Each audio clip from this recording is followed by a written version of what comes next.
নমস্কার, আমি ডক্টর সুরজিৎ গড়াই, কলকাতার অ্যাপোলো মাল্টি স্পেশালিটি হসপিটালে as a professor and consultant dermatologist practice করি।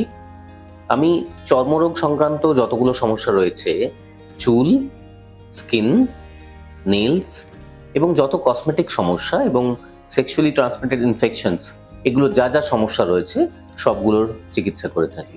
এই সময় বারবার আমি মুখটা যদি জল দিয়ে ধুই, তাহলে ঘামগুলো মুছে যাবে, যে হিটটা রয়েছে সেই হিটটা কিছুটা রিলিজ হয়ে যাবে।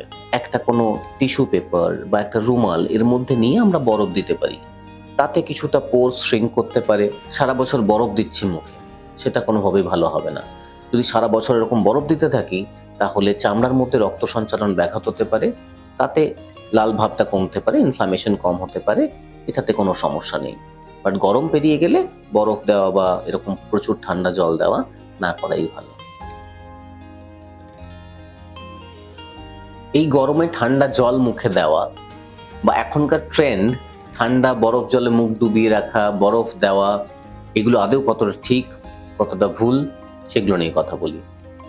এই আমাদের দেশে অত্যন্ত গরমের সময় যে হিট, সেই হিটটা ড্যামেজিং, সেটা স্কিনের জন্যেও পুরো শরীরের জন্যেও। তার জন্য এই সময় বারবার আমি মুখটা যদি জল দিয়ে ধুই, তাহলে ঘামগুলো মুছে যাবে, যে হিটটা রয়েছে সেই হিটটা কিছুটা রিলিজ হয়ে যাবে। এর মধ্যে কোনো আপত্তি নেই, এটা ভালো জিনিস, সমস্যার কিছু নেই। কিন্তু একইভাবে যদি আমি একটা বরফ জলে মুখ ডুবিয়ে রাখি এবং সেটা বহুদিন ধরে করতে থাকি, তাহলে সেটা লজিক্যাল হলো না। বরফ যদি আমি দিই, সেটা ডাইরেক্টলি না দেওয়াই ভালো। একটা কোনো টিস্যু পেপার বা একটা রুমাল এর মধ্যে নিয়ে আমরা বরফ দিতে পারি, তাতে কিছুটা পোর শ্রিঙ্ক করতে পারে, কিছুটা ইনফ্লামেশন কম হতে পারে, চামড়া একটু টান টান লাগতে পারে, এগুলো হতে পারে।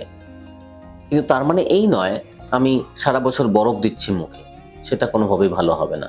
যদি সারা বছর এরকম বরফ দিতে থাকি, তাহলে চামড়ার মধ্যে রক্ত সঞ্চালন ব্যাঘাত হতে পারে, চামড়ার যে রক্তজালকগুলো সেগুলো কুঁকড়ে যেতে পারে। তার জন্যে আমি প্রত্যেক দিন সবসময় বরফ লাগানোটাকে একদম অ্যাডভাইস করি না। কখনো কখনো মাঝে মাঝে আমি বরফ দিলাম একটু, তাতে লাল ভাবটা কমতে পারে, ইনফ্লামেশন কম হতে পারে, এটাতে কোনো সমস্যা নেই। গরমের মধ্যে ঠান্ডা জল বরফ একটু দেওয়া, এই যে প্রচন্ড গরম যখন পড়বে, এতে কোনো সমস্যা নেই। বাট গরম পেরিয়ে গেলে বরফ দেওয়া বা এরকম প্রচুর ঠান্ডা জল দেওয়া না করাই ভালো।